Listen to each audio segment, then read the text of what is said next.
Hello everybody, it's Jamie from Old Shipping Lines. Welcome back to a new kind of tour/vlog video.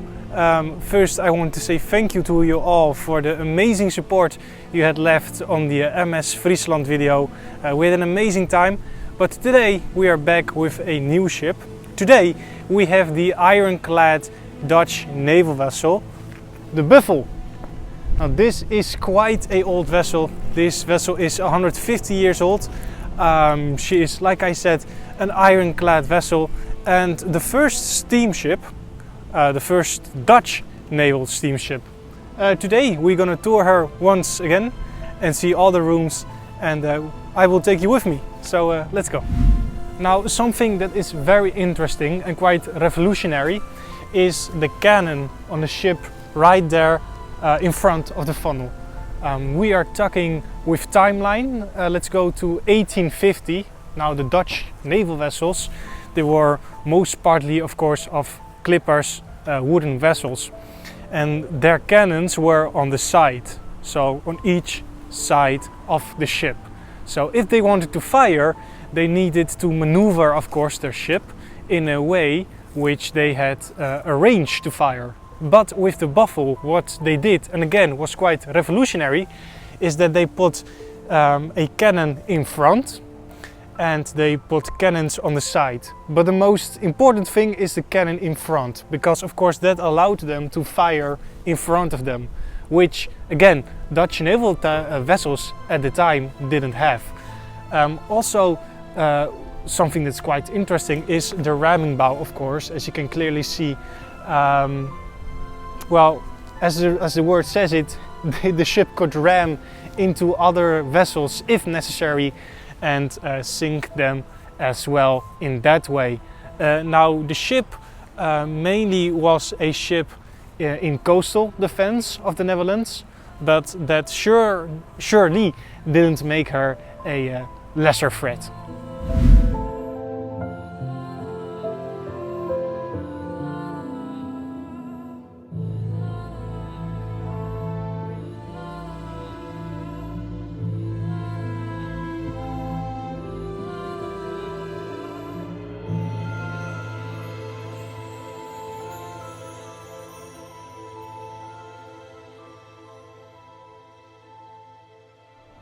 Now as we make our way to the aft of the ship, we have right here 3 deck houses.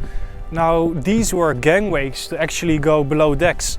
Right here, this is the gangway to the captain's cabin, to his quarters, to his lounge, which we will see as well in a minute. The deck house right in the middle was for the officers, and the deck house at the stern, that was for the crew. And also something very interesting as we make our way even further is that you have a big wheel right here on the stern. Now this is a callback of course to the age of sail. As we go later to the bridge, you have a big gangplank right over there, and officers of the ship, they would stand there. And they could not do anything of course because they had no equipment. So what they would do is that they would give instructions from the deck house on the top of the roof there in the middle to the wheelman right here, and that is the way that he would steer the ship from the back. But again, of course, this ship had a bridge, but this wheel was also more a callback to the age of steam, or age of sail, sorry.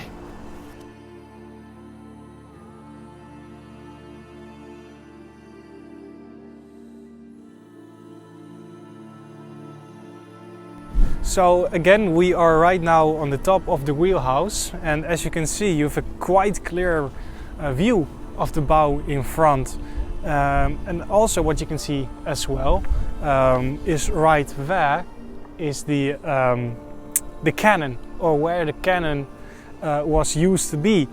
So just imagine, right, you are still a quite wooden warship, a clipper, and you see this beast coming towards you with like a cannon, like straight at you. That must have been terrifying, but also quite epic to see.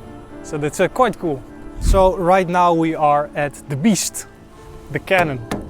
Now this whole cannon, the whole thing is in total 120 tons. Now how would a cannon like this move? Now if we look down, we have this kind of wheel. This wheel would rotate. That is how the whole cannon would move. And these two things right here, these are not original, but these are a kind of replicas of the cannons. Now, of course, these cannons are not like cannons from the Second World War. So how they would fire is quite different. You would put powder, gunpowder inside of it. Then the actual ball would go inside of it, and then the commanding officer, the captain, he would give a order to the captain of who would give the order to fire, how to fire, where to fire, and he would fire. Many fires, but quite amazing to look at.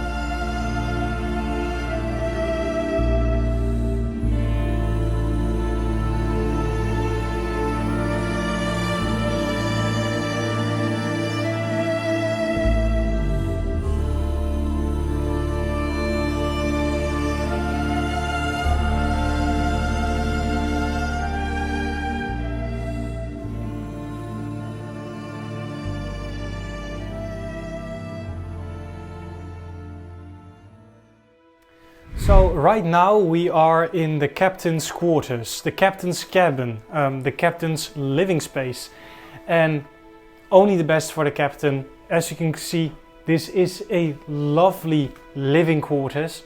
Like I said in the beginning of this video, this ship was commissioned around the 1850s.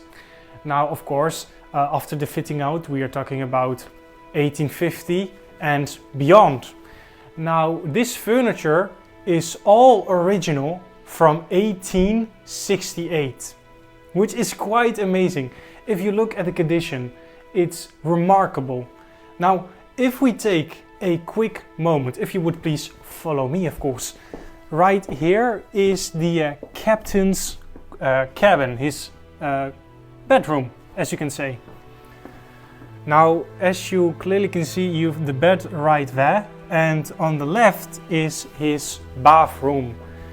Now, imagine how that must have been, because of course the bathrooms on board the more modern ships like the Titanic, Olympic, and so on, they were quite luxurious, quite strong, if you would say.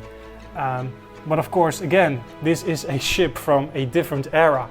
So all the water squashing around, it must have been quite a party. Now if we go, let's call this the living room, what you can clearly see as well is the golden talking tube. Now that is how the bridge above us would communicate with the captain, and how of course the captain would communicate with the bridge. Now if we look a little bit more to the left, we have of course a mannequin with an officer's uniform, and that is an original officer's or captain's uniform from 1868. Now if you would please follow me again, we will go to this room right here, and this would be the writing room. Now please look inside. Basically there would be an officer inside of this room, and he would write the letters for the captain, by the captain, and of course by other crew members. Also something very important to mention, of course, when it comes to warships, which I quickly want to share as well, is if you look at the walls, it's quite blue or quite aqua green. Now something that I've learned when it comes to warships, of course, is they are gray or black from the outside, and that can be maybe a little bit, how would you say it, depressing.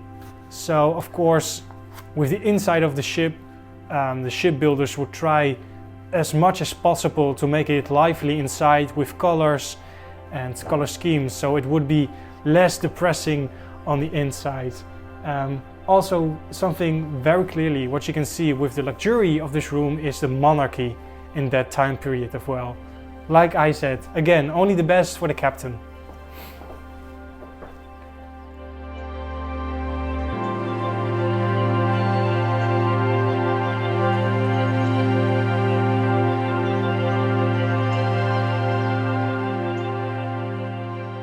So right now we are of course outside of the captain's living quarters, and we are now more in the officer's space.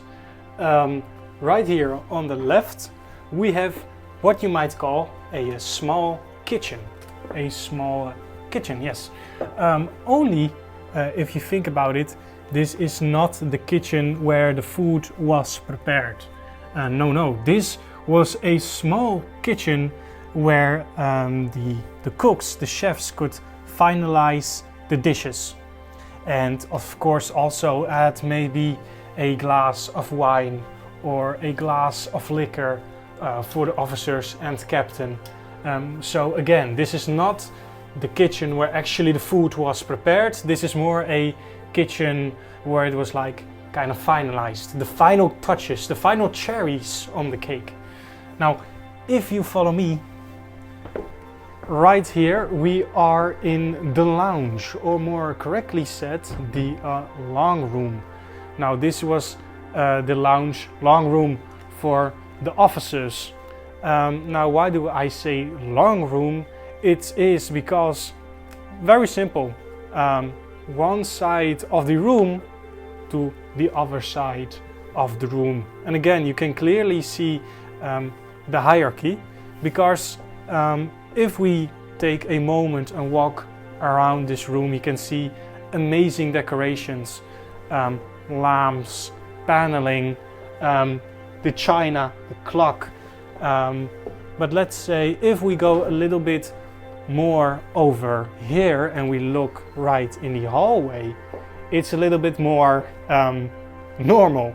It's a little bit more less luxurious. Now, something very interesting, and which is quite funny, and which I will tell you. If you look at the ground right here, and then I'm talking about this right here, it is gold. Now, or bronze, if you would say. Now, if we look alongside the hallway, you can clearly see that there isn't any more bronze on the ground. Now, you might ask, like, Jamie, why is this? Why is it here bronze and not on the outside of the ship? Well, let me tell you, friends, it is very interesting. There are three bronze, like, of places on the ground. One here and two more right there. So again, this was a officers / captain quarters. And let's say, for example, if a crew member would venture beyond his confined space, like a normal crew member, not an officer, it would be it would serve as kind of warnings. So let's say you pass the first bronze thing, the bronze slab, let's call it, you have a warning. Do you pass the second bronze slab, then things will start to get serious. And when you pass the third bronze step, when you are actually in the captain's quarters, then, my friends, you would have a problem. You would be taken to the captain and a punishment would be put against you. So right now we are a little bit more in the officers' quarters space. This is where mainly the officers of the ships would would sleep. As you can clearly see all around us, it's still very much luxurious. It's a very nice space. Now, something of course to keep in mind is that officially this wasn't as large as it is. Now, why do I say this? This is basically where I'm standing right now. This is where the big funnel on the top of the ship would go down. But when the ship became a museum ship, they removed it and made the quarters a little bit more, or the space a little bit more larger. But originally the funnel would be right here, so the corridors would be a little bit more smaller. Now something, or a cabin, which is very exciting to look at, is this one right here. Follow me.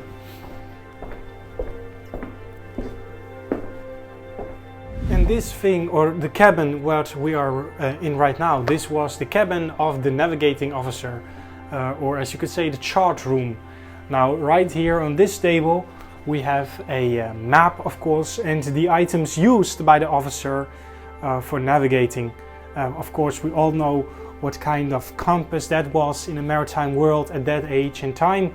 And of course we have some of the items used to help navigate the course. Now something very interesting as well is with the design of the ship is this ship of course wasn't built like modern warships like World War I, World War II with the design of the hull. They were a little bit more like this shaped, but this ship was more like shaped like a wooden ship, like the olden wooden shield ships. And you can see that right over here is that the hull very nicely carves in, or the wall carves very nicely in with the ship. So that's very nice, very interesting.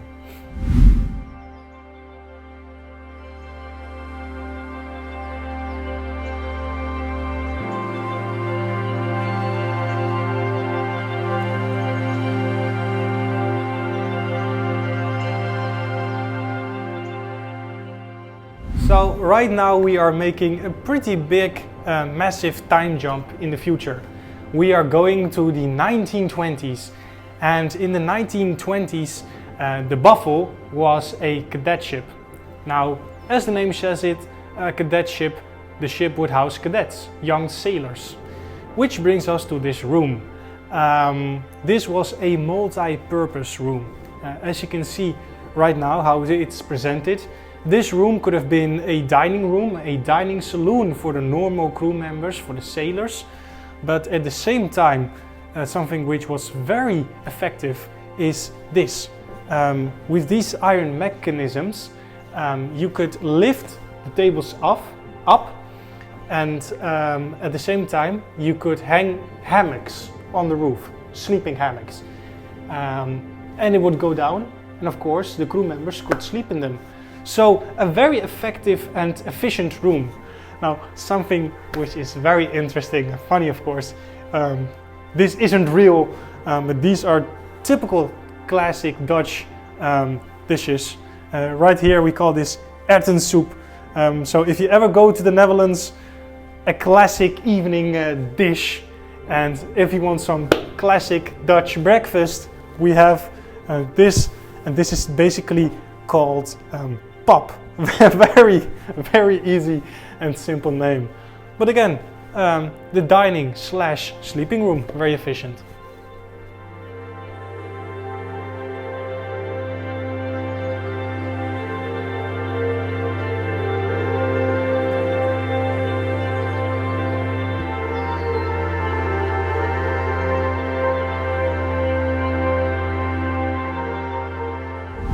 So right now we are in the washing area of the ship, and this is still in the timeline of the 1920s. Now, before the 1920s, and of course going back to the 1850s and 1850 and beyond, the way of washing was very interesting. Basically, you would have kinds of support ships where in that time the crew members could go and they could wash themselves and wash their clothes and so on. But in the 1920s it was thought to be a little bit barbaric, and you can clearly understand why. So that is why this washing room was installed then. The crew members, all of them, had in total an hour to wash themselves, comb their hair and prepare themselves for their shift.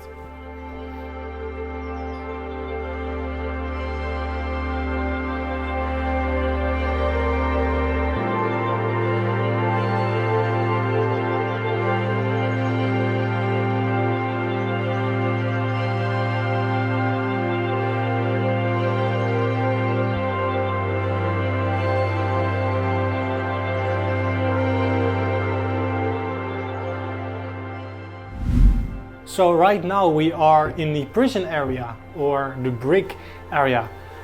Normally, of course, you wouldn't see this on a ship, so this is quite interesting. In that time it was very common for crew members who of course misbehaved to go to the brig. If they misbehaved or did something wrong, they would stay for quite some time here. As you can clearly see for this port shop right here, he's not having the best time of his life.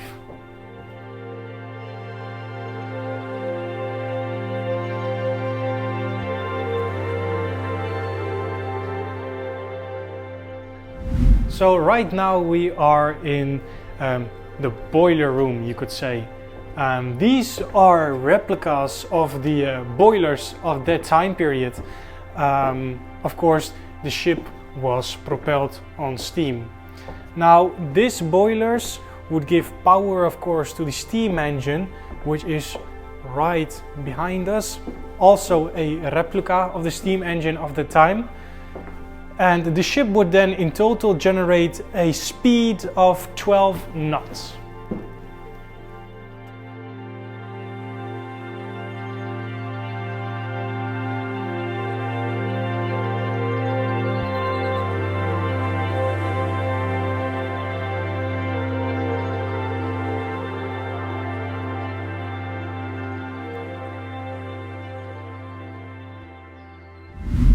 Now, something very nice to look at as a kind of presentation are these little steam engines who are made by Mr. Held, a maritime engineer, and basically he built these small steam engines which were fitting for the kinds of ships, as you can see right here on the display, which of course must have taken hours to build. And that marks the end of a video, my friends. Thank you all so very much for watching. I had an amazing time. Thank you very much to all the volunteers of the museum ship Buffle, who exclusively opened their ship for me today to tour. And a special thank you to Ed, who gave us a tour of the entire ship with the many rooms. Ed, please tell us where the people can find the ship. Yeah, you can find the ship in the historical center of Hellevoetsluis. And thank you also for visiting our historical vessel, a beautiful maritime museum. Come aboard and visit us. Thank you all again so very much for watching, my friends, and we will see each other in the next video. Goodbye, my friends.